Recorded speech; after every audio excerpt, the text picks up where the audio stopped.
one of the most important figures outside of Jared Goff is Dan Campbell. And we recognize the team game.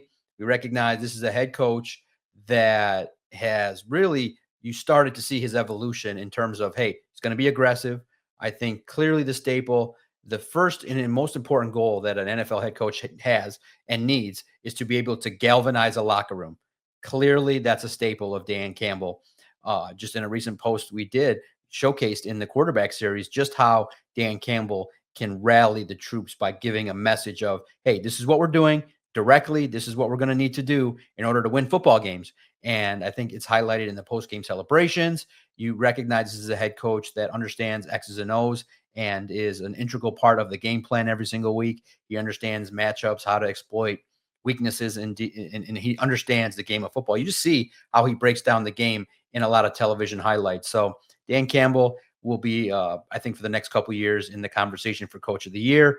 But just taking a quick look overall in terms of, it's a complete record. It's out there. Who are some of the teams that he's done well against? Who are some of the teams that have, been a challenge? Because you clearly understand the two games against the Ravens weren't that great.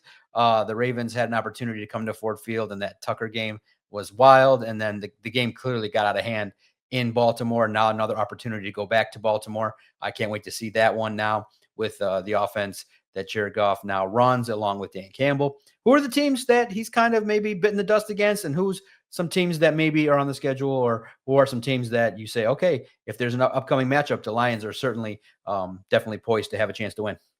Yeah, I think that when you start the conversation about where Dan Campbell's done well, it has to be with the NFC North division. And when you look at the fact that they started 0-10-1, you wouldn't think that, right? But the way that they finished that 21 season with a win over Minnesota to get your first win, a win over Arizona, and a win over Green Bay. And that was how they started that kind of run that they went on, right? So those three teams right there are teams that they've had a lot of success against.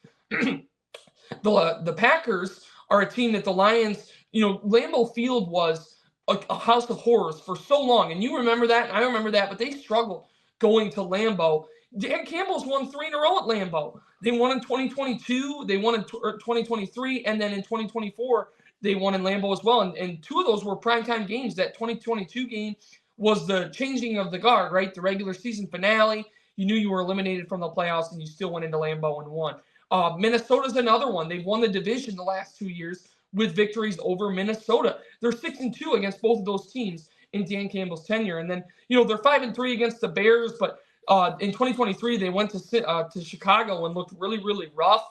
So I didn't put Chicago on there. I went with Arizona as a team. They've only played out of the division twice, but 2 double-digit wins, a dominant win in 21 when they had a bad team, and they finished 3-13-1. And the Cardinals were coming to Detroit looking to compete for the NFC West division title, and Detroit smacked them. They knocked them right out of the field on their own home turf. So 2 really good wins against Arizona. Those were my 3 teams. When you start the conversation about teams he struggled against, I think Seattle's got to be up there.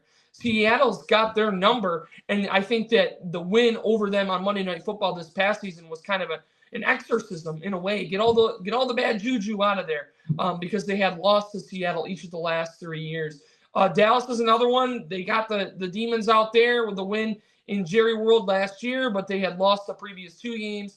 The 2 years ago in 2022, they were really close down on the goal line. The goal line fumble sets off a disastrous end to that game and made the final score look not so indicative of the game itself. And then in 2023, the primetime game, we all know about it, the 2-point conversion that failed. So those are the 2 big ones, in my opinion.